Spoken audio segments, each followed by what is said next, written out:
Weather Service in Springfield has issued a tornado warning for southern Webster County until 9:15 p.m. Central Daylight Time. At 8:28 p.m. Central Daylight Time, a severe thunderstorm capable of producing a tornado was located over Ozark, moving northeast at 35 miles per hour. Expected hazards include tornado and half-dollar-size hail. This is a radar-indicated threat. The following impacts are expected.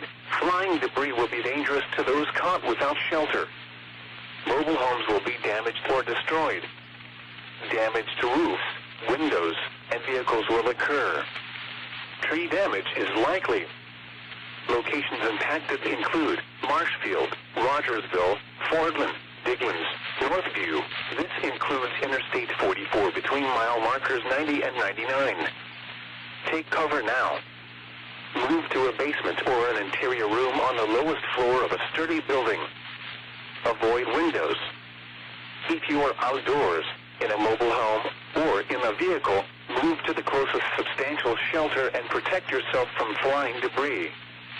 Repeating, a tornado warning has been issued until 9:15 p.m. Central Daylight Time for the following counties: Webster, Missouri,